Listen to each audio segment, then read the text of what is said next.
कल की रात इजराइल को बहुत भारी पड़ी है। बहुत भारी मतलब वाकई भारी पड़ी है। अगर हम क्रेडल के खबर को सही माने तो 200 से ज्यादा बिल्डिंग्स को नुकसान पहुंचा है। ये इजराइल के अंदर है। जो नुकसान पहुंचा है वो बेसिकली तेल अवीव के अंदर पहुंचा है, जहां से ऐसे वीडियोज आ रहे हैं जिसमें लोग भागते दौड़ते दिख रहे हैं, घर के घर गिरे हुए हैं, बिल्डिंग्स गिरी हुई हैं और बहुत तरह से परेशानी बहुत साफ दिखाई दे रही है। लोगों के वीडियोज आ रहे हैं, इंडिविजुअल्स के वीडियोज जो नेतन्याहू को कोस रहे हैं कि ये क्या हो गया। खबर बहुत बड़ी है। सुप्रीम लीडर खामेनी की मौत का बदला ईरान ने लेना शुरू कर दिया है।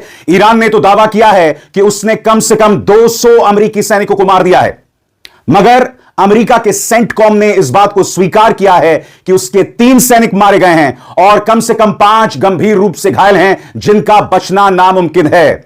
मगर एक और खबर जो अमेरिका और खाड़ी में उसके तमाम सहयोगियों के लिए एक बुरी खबर के तौर पर आ रही है कि उसके इंटरसेप्टर्स खत्म हो रहे हैं। कल की रात इजराइल को बहुत भारी पड़ी है। बहुत भारी मतलब वाकई भारी पड़ी है। अगर हम क्रेडल के खबर को सही माने तो 200 से ज्यादा बिल्डिंग्स को नुकसान पहुंचा है। ये इजराइल के अंदर है। जो नुकसान पहुंचा है वो बेसिकली तेल अवीव के अंदर पहुंचा है, जहां से ऐसे वीडियोज आ रहे हैं जिसमें लोग भागते दौड़ते दिख रहे हैं, घर के घर गिरे हुए हैं, बिल्डिंग्स गिरी हुई हैं और बहुत तरह से परेशानी बहुत साफ दिखाई दे रही है। लोगों के वीडियोज आ रहे हैं, इंडिविजुअल्स के वीडियोज जो नेतन्याहू को कोस रहे हैं कि ये क्या हो गया। उसके पहले अगर आप देखें तो जेरूसलम से एक वीडियो आया था, बेत शेमेश से, और ये वीडियो हिंदुस्तानी टाइम्स से अगर आप देखेंगे तो शाम को आया था। पिछला जो अटैक हुआ था, यानी आप कह सकते हैं ट्रू प्रॉमिस 8 का जो अटैक हुआ था उसका ये वीडियो था। इस वीडियो में बताया जा रहा है कि ये कमांड सेंटर पूरा का पूरा उड़ा दिया गया।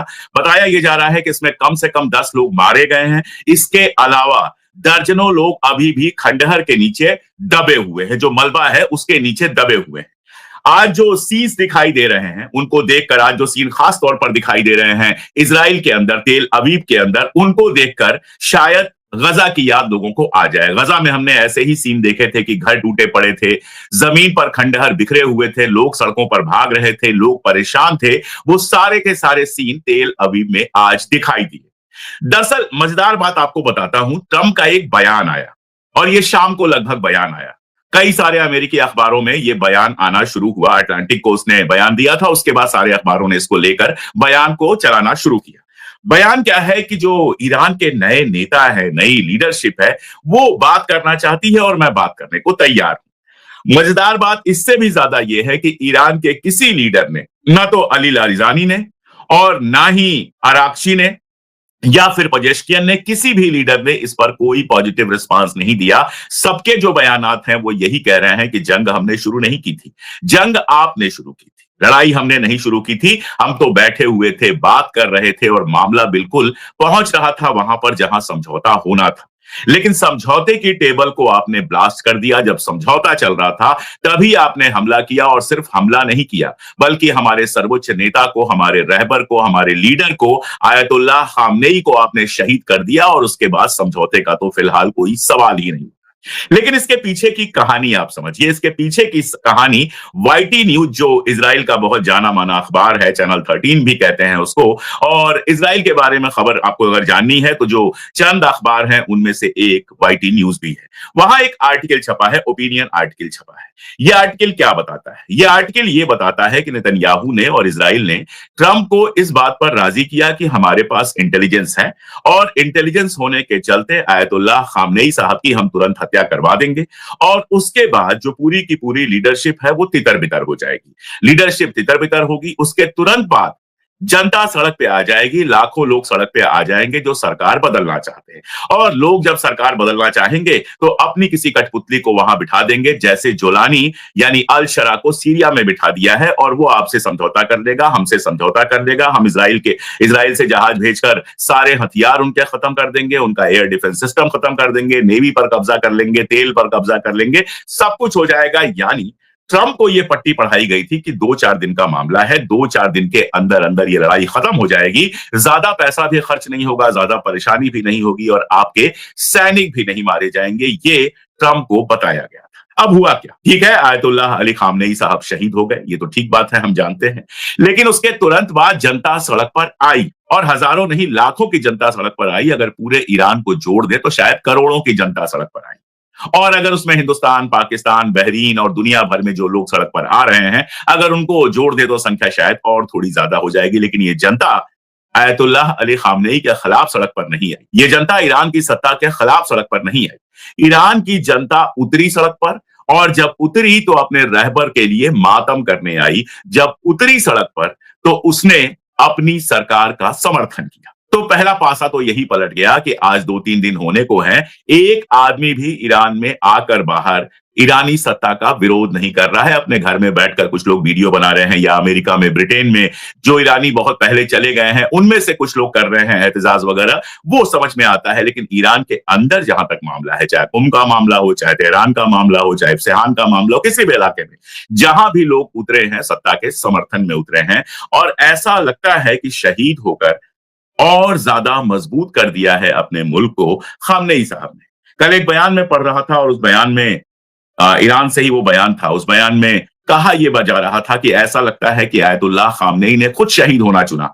शायद उनको लगा कि उनकी शहादत से ईरान और मजबूत हो जाएगा। आसान काम था कि किसी बंकर में जाकर बैठ जाते, लेकिन अपने घर में ही बने रहे, सब जानकारियां होने के बावजूद अपने घर में ही बने रहे, और अपने घर में रहते हुए जंग में शहीद हुए, शहादत का दर्जा हासिल किया, और इसके साथ साथ ईरान को और ज्यादा मजबूत कर दिया। तो प्लानिंग पहली तो यही फेल हो गई कि जनता सड़क पर नहीं आई। दूसरा लगा था कि अफरा तफरी मच जाएगी ईरान में, जो लीडरशिप है वो बिल्कुल घबरा जाएगी और वो सामना नहीं कर पाएगी इजराइल का और अमेरिका का। हुआ क्या? उल्टा हुआ।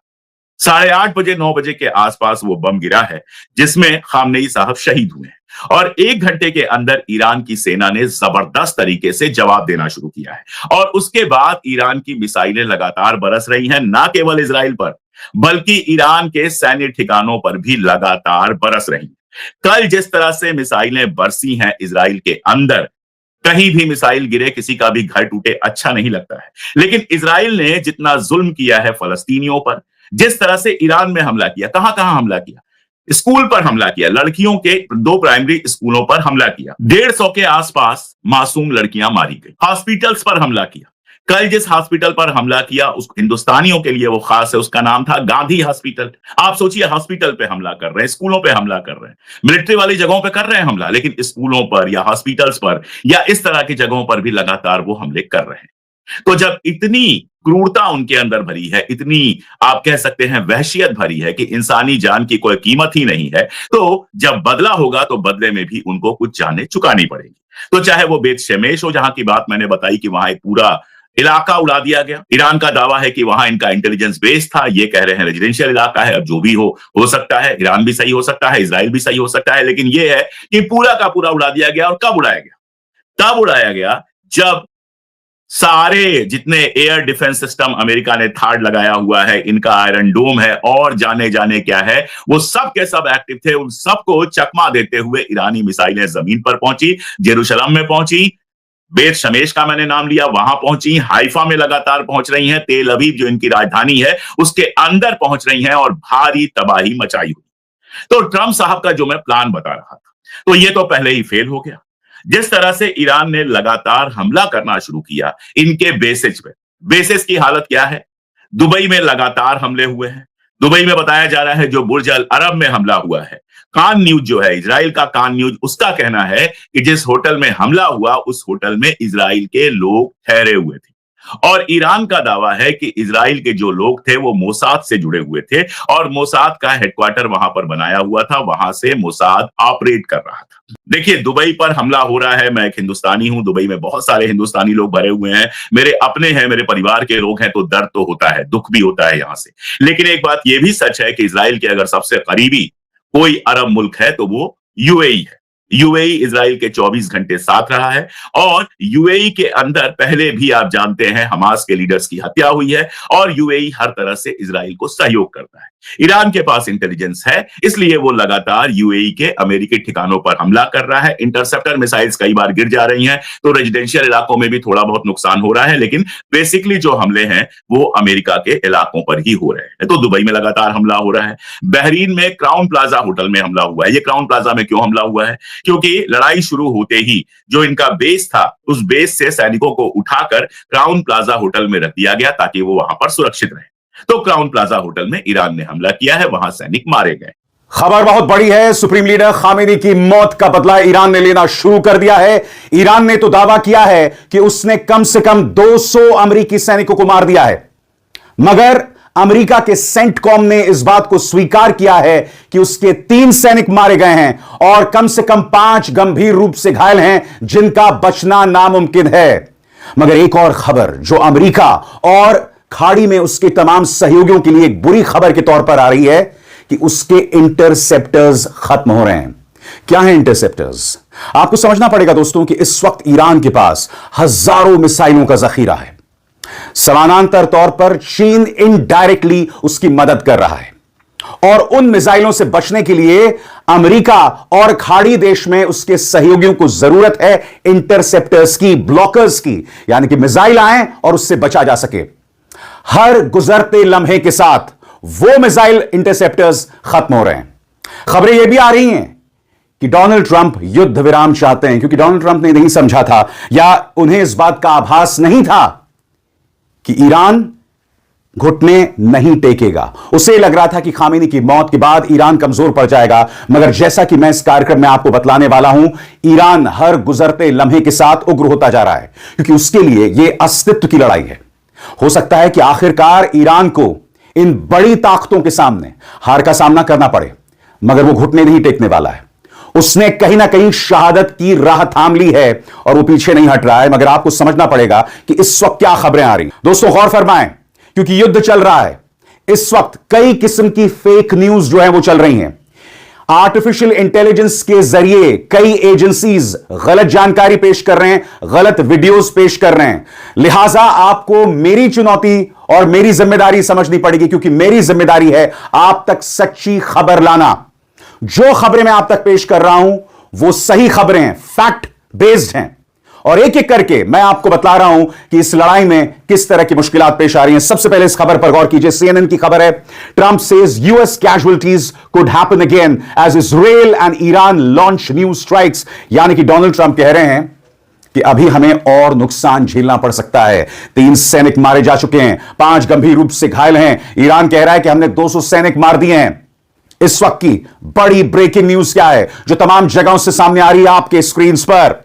ईरान के साथ जंग सैन्य ऑपरेशन के दौरान अमेरिका को और भी नुकसान हो सकता है। यह बात राष्ट्रपति डोनाल्ड ट्रंप ने रविवार को मानी। अमेरिकी सेना के मुताबिक अब तक 3 अमेरिकी सैनिक मारे जा चुके हैं। ट्रंप ने एक वीडियो जारी करके अभियान के पैमाने को दिखाया और हमलों के पीछे अपनी वजहों पर नई जानकारी दी। मगर आपको गौर करना पड़ेगा दोस्तों इस फैक्ट पर जो बहुत जरूरी हो जाता है आपके स्क्रीन पर। अमेरिकी सेंट्रल कमांड ने पहले ऑपरेशन एपिक फ्यूरी यानी ईरान के खिलाफ चल रही रेजीम चेंज जंग के तहत हुई मौतों की पुष्टि की थी, लेकिन जगह का खुलासा नहीं किया। CNN को एक सूत्र ने बताया कि पेंटागन इस बात की जांच कर रहा है कि आखिर ईरान का ड्रोन बेस की एयर डिफेंस को कैसे भेद कर अंदर पहुंच गया।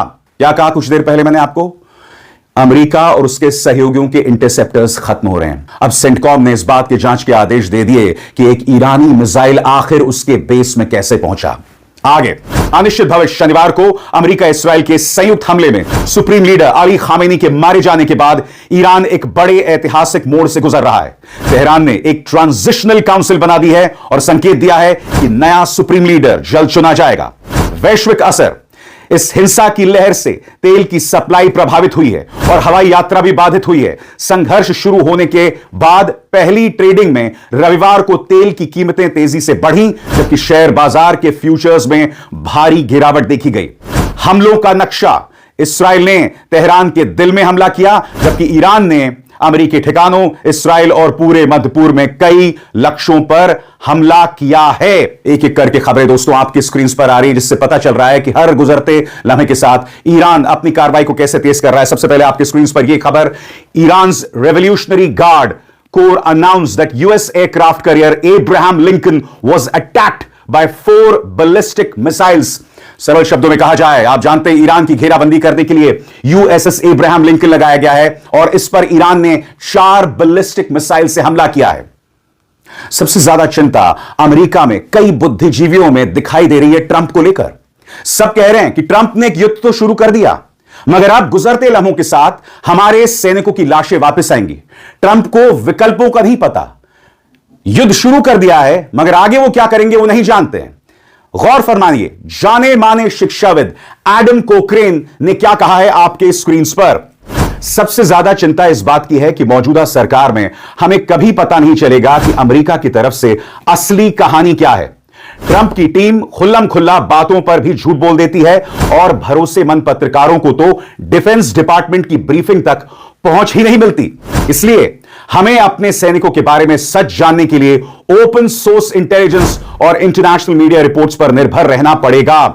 सरल शब्दों में, ट्रंप मौतों के आंकड़ों को छुपा सकते हैं, यह खुद अमेरिकी कह रहे हैं। और जैसे मैंने बताया, उसके इंटरसेप्टर खत्म हो रहे हैं और यहां पर ट्रंप और उसके सहयोगी देशों, खासतौर से इसराइल के लिए आने वाले दिनों में मुश्किलात पेश हो रही हैं, क्योंकि आपको इस बात को समझना पड़ेगा, जब रूस और यूक्रेन का युद्ध शुरू हुआ था तब चाइना ने रूस की खुल्लम खुल्ला मदद की थी, जबकि यूक्रेन की मदद सारे नेटो देश कर रहे थे। दूसरी बात, आप जानते हैं कि ईरान के साथ रूस और चाइना का सहयोग है, लिहाजा इस बात से इनकार नहीं किया जा सकता कि चाइना लगातार ईरान को मदद भेजेगा। मगर अब जो मैं आपको खबर दिखाने वाला हूं, इस पर गौर कीजिएगा दोस्तों, आपकी स्क्रीन पर।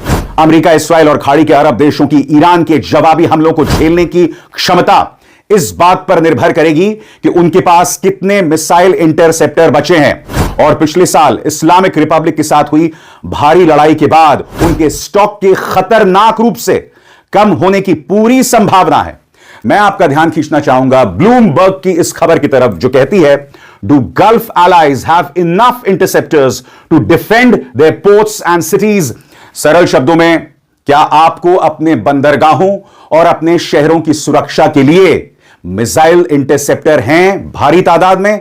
और ब्लूमबर्ग की खबर क्या कहती है अपने रिपोर्ट में, इसके एक एक शब्द पर गौर कीजिएगा दोस्तों। मैंने क्या कहा कुछ देर पहले, इस मंच पर सिर्फ फैक्ट्स, जो तथ्य हैं, मैं आपके सामने पेश कर रहा हूं। दूसरे पत्रकारों की तरह मैं यह नहीं कह रहा हूं कि ईरान पूरी तरह से अमेरिका को तबाह कर देगा, मैं ऐसा कुछ नहीं कह रहा हूं। मैं आपके सामने सिर्फ फैक्ट्स पेश कर रहा हूं। जैसे मैंने कहा, ईरान का मुकाबला बड़ी ताकतों के साथ है।